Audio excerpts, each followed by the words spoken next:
XSL F XSL F में क्या होता है कि अगर हम बात करते हैं एफ का, तो यहाँ पे एक रूट एलिमेंट होता है एक्सएसएल एफ रूट के अंदर हमारे चाइल्ड होते हैं एक्सएसएल एफ लेआउट। लेआउट में है हम एक पेज डिफाइन करते हैं जिसमें हम पेज की हाइट, पेज का width, top margin, left margin, right margin और बॉटम मार्जिन को मेंशन करते हैं। इसके बाद उस पेज का एक नाम देते हैं, जैसे इसका हमने नाम दिया मास्टर पेज 1। हम सिमिलरली एक दूसरा भी पेज बना सकते हैं जिसका नाम हम रख सकते हैं मास्टर पेज 2।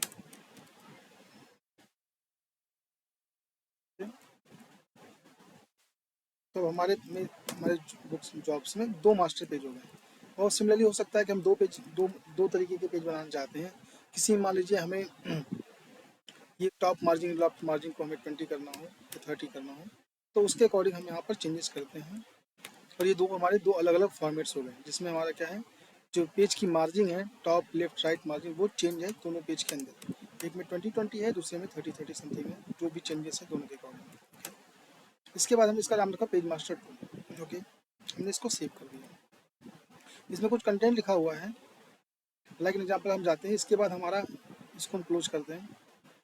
दूसरा चाइल्ड हमारा एक्सेसर सिंपल, सॉरी, लेआउट को हमने क्लोज कर दिया। अब आता है FO sequence page.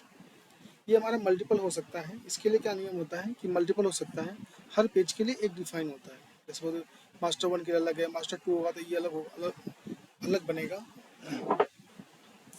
F O page sequence. और जैसे हम सारे एफ ओ पेज सीक्वेंस को क्लोज करेंगे फिर हमारा एफ ओ रूट आ जाएगा। बेसिकली ऐसा होता है, बाकी चीज़ें। अब इस पेज के अंदर क्या होता है कि स्टैटिक कंटेंट होता है। स्टैटिक कंटेंट वो कंटेंट होता है जिनकी पोजीशन फिक्स होती है जॉब्स में। दूसरा हमारा होता है फ्लो। फ्लो वो कंटेंट्स होते हैं जो जब जब जॉब में कंटेंट एक्स्ट्रा होता है वो दूसरे पेज पर फ्लो कर जाते हैं। स्टैटिक वो होते हैं जो पर्टिकुलर पेज पर ही शो करते हैं। अब जैसे कि हमने यहाँ पे देखा, यहाँ पे हमने 2 स्टैटिक कंटेंट बनाए। एक में लिखा हमने अभय कुमार गुप्ता, दूसरे में लिखा वाराणसी। अब आप यहाँ पे देखिएगा तो यहाँ पे लिखा हुआ एक्सेसल पेज मास्टर आफ्टर और एक्सेसल पेज रीजन बिफोर। जब हम किसी बॉक्स के बारे में बात करते हैं, किसी बॉक्स के बारे में, पेज लेआउट के बारे में, तो ऊपर का जो पोर्शन होता है, ऊपर का ऊपर के पोर्शन बोलते हैं रीजन बिफोर। यानी जो हमारा जो कंटेंट का जो रीजन है उसके ऊपर की वैल्यू को रीजन बिफोर। और अगर नीचे की तरफ हम करते हैं तो उसको रीजन आफ्टर कहते हैं, उस रीजन के बाद। और यदि हम लेफ्ट से करते हैं उसको रीजन स्टार्ट कहते हैं, और दूसरे को हमको रीजन एंड कहते हैं। ठीक, तो मैं यहाँ पर देखते हैं हमने 2 बनाया है। पहला एक्सेसल रीजन आफ्टर, दूसरा एक्सेसल रीजन बिफोर। हम इसको सेव करते हैं इस जॉब में। इसके लिए हमारा पेज बना हुआ है, हम इसको रिफ्रेश करते हैं। और जब हम इसको रिफ्रेश करते हैं तो हमने देखा कि जो हमारा, एक सेकेंड, सॉरी,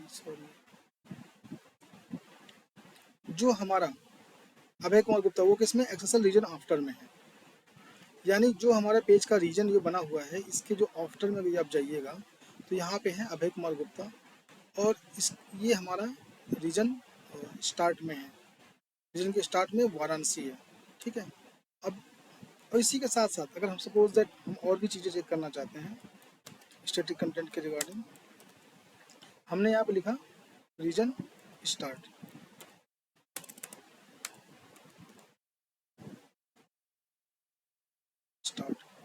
यहाँ पे हमने लिख दिया सपोज दैट कुछ भी लिख दिया, लाइक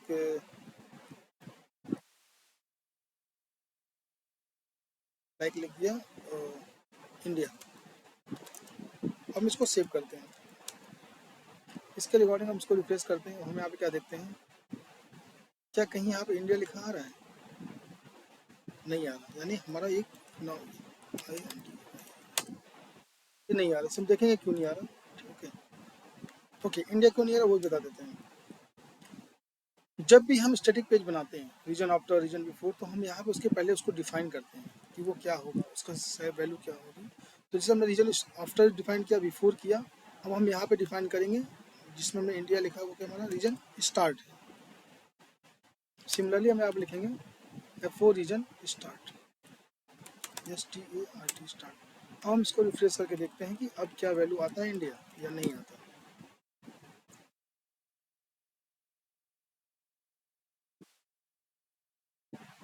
अभी भी ये वैल्यू इंडिया नहीं आई। Okay, no issue. अब आगे हम देखते हैं। ओके, ये हमारा F4 सिंपल पेज मास्टर हो गया। और सॉरी, ये क्यों नहीं आया, क्योंकि हमने जो बेसिकली वो मास्टर वन लिया, हमने इसको डिफाइन किया मास्टर टू में। तो जैसे हम इसको मास्टर टू लिखेंगे तो ये हमारा आना चाहिए। इसको चेक कर लेते हैं, ये हमारी गलती रही। ये हमारा इंडिया यहाँ पर आ गया। इंडिया हमारा आ रहा है कहाँ पे,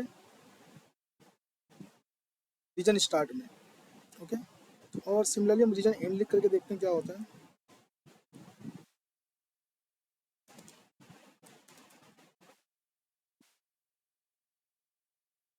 रीजन एंड, यहाँ पे मैं लिख दिया यूपी। इसको हम सेव करते हैं, और सिमिलरली यहाँ पे हम रीजन स्टार्ट को रीजन एंड भी लिख देते हैं।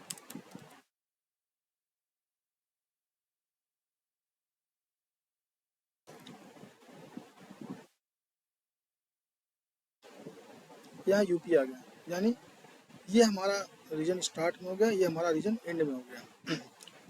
क्या है कैसे उसको हम बाद में देखेंगे। ठीक है, जो हमारा आ रहा है स्टैटिक कंटेंट्स, और हमारा ये बाकी जो मैटर हमारा आ रहा है वो एक्सटर्नल फ्लो से आ रहा है। फ्लो मतलब बॉडी ऑफ द पार्ट। अब इसमें मैं कुछ फॉरगेट कर रहा हूँ, कुछ भूल ये रहा हूँ कि यहाँ पे सेकंड,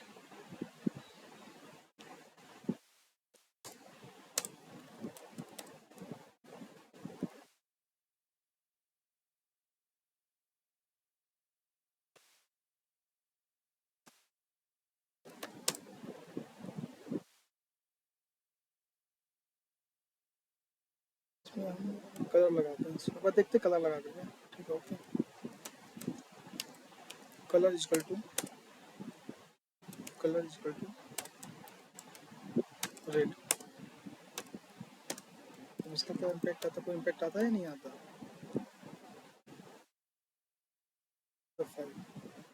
कलर रेड नहीं हुआ, बैकग्राउंड कलर होता है।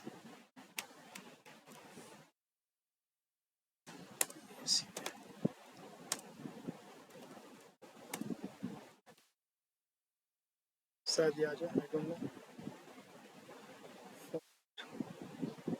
ये नहीं है। ओके, आ गया, सॉरी। हमें बैकग्राउंड कलर लिया तो हमारा बैकग्राउंड कलर रेड आ गया, जिससे हमें ये पता चला हमारा ये पोर्शन ये है। सपोज अब हम यहाँ पर जाते हैं, अब यहाँ मल्टीपल रीजन आफ्टर नाम लिया, बैकग्राउंड कलर रेड। और सिमिलरली हम चारों में लगा देते हैं कुछ न कुछ कलर, ताकि हमें पता रहे।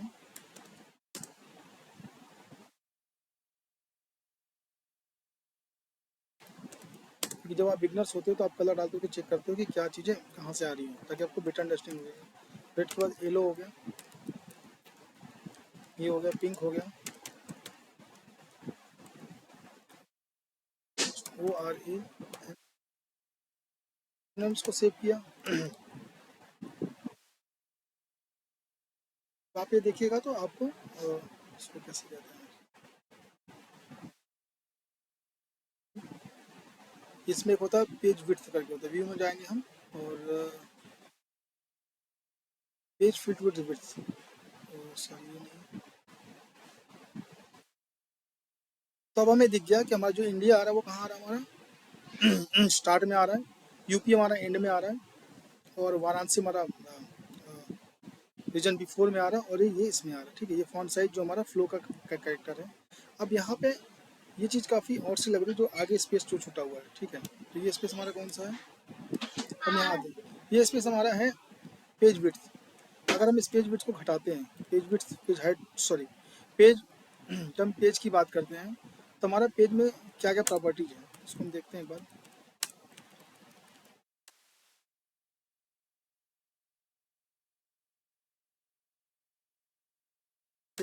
तो इसमें हमारा है पेज हाइट और विड्थ, जो कि सेम है, ये 4 के लिए होता है। अगर हम इसके मार्जिन को कर देते हैं 2, सारे मार्जिन कर देंगे 2, अब इसका क्या इम्पैक्ट आता है वो देखने वाले बात है। कि हमने इसमें 2 किया, फिर हमने इसको 5 किया। अब यहाँ पे देखिए 2 का मतलब हो गया कि जो हमारा